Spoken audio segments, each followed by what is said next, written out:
Hello everyone, my name is Gabby, and welcome back to another Dragon Ball Super Review. This time reviewing episode 73. A new movie is being made, Great Saiyaman vs. Mr. Satan. As Gohan and Videl investigate the set, Gohan volunteers to be the stunt double for the actor playing, himself. The actors are impressed at how good Gohan's Great Saiyaman impression is, while Gohan tries to keep his true identity a secret. But meanwhile, an alien parasite called Watagash has escaped Jacko's confinement.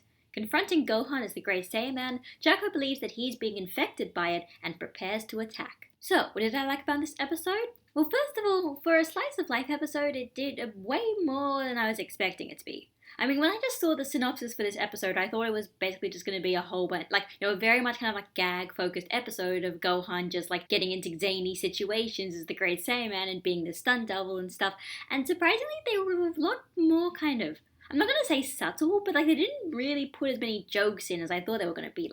There's a story arc here. The story arc is continuing on into next episode, and heck, the fact is, they honestly kind of give a bit more of sort of exploring the characters and exploring everything that's going on in the first place, exploring the situation. They explained that the Great Saiyaman was basically just this phase that Gohan went through when he was in high school, when he just started high school, and eventually he just kind of stopped doing it, and it's only now when he sees it coming back up again, and then he goes into the suit again, and he kind of sort of remembers just how much he enjoyed it, and he's like, this is kind of stuff I wasn't expecting them to address or even come up with explanations for, This isn't just a Gohan is the Great Saiyaman and it is funny because he is goofy episode.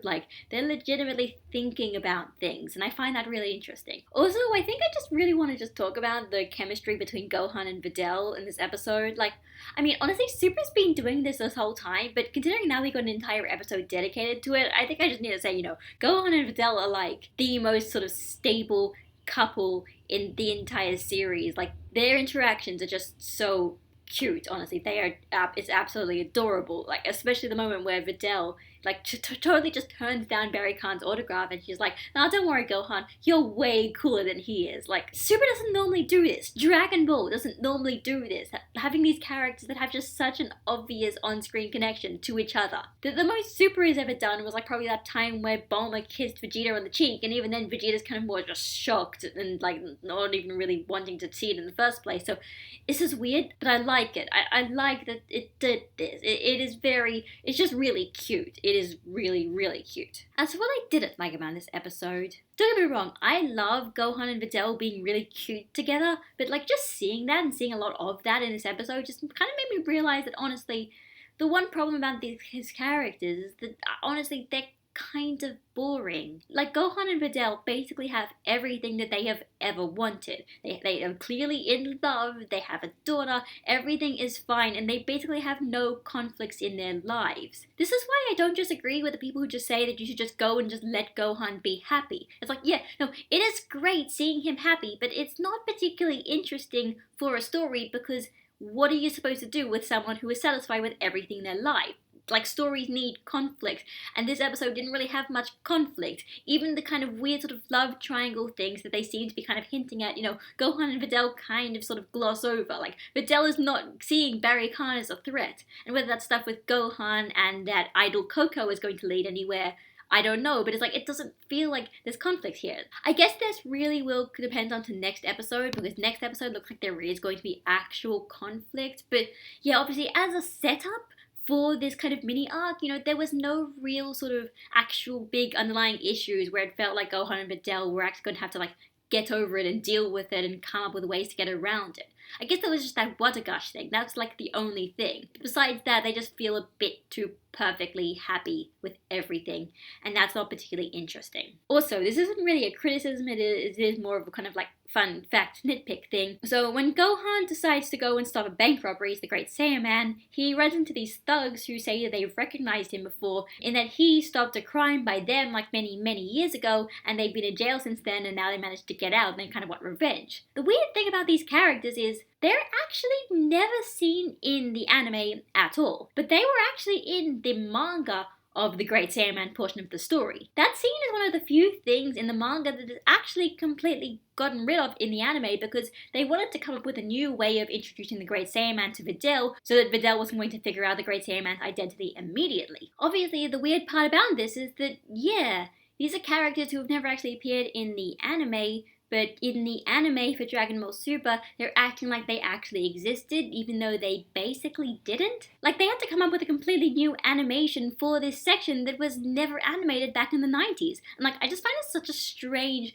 weird sort of thing that they decided to choose these characters in particular to put in. If they had just chose filler, they could have used Kai footage, and instead they decided to choose these characters who had never appeared before, and yeah, I just found it really, really strange. So, as for next episode, that alien parasite Watagosh seems like he might be possessing Barry Khan, and that might be a big deal? Like, threat to the planet? Big deal? Who's gonna save the day? Is it gonna be Gohan? Jocko? Baby Pan? You think I'm joking, but I am honestly half convinced that somehow Baby Pan is going to save the day. Either way, it is all that conflict that I thought was kind of missing from this first episode, so I hope it is good. I wonder what the conclusion is going to be like, basically. I don't know what's going to happen.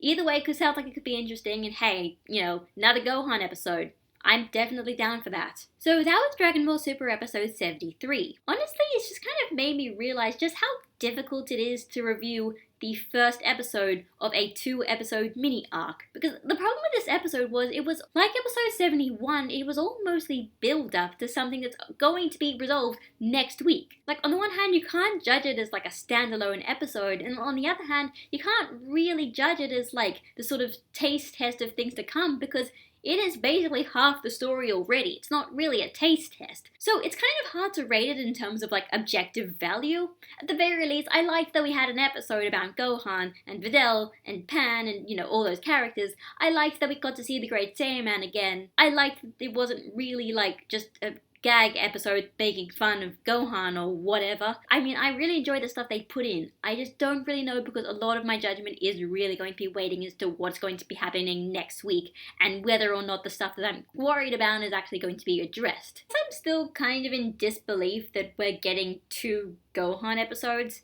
I mean, yeah, I know he's going to be fighting in the next arc, but that in itself, it honestly, after episode 52, and after everything that was weird about Gohan, this entire series, seeing him actually get screen time is honestly something I think I'm still needing to get used to. I mean, I'm really enjoying it, and I just feel like I still haven't really gotten over the fact that now he is a character again who is kind of important.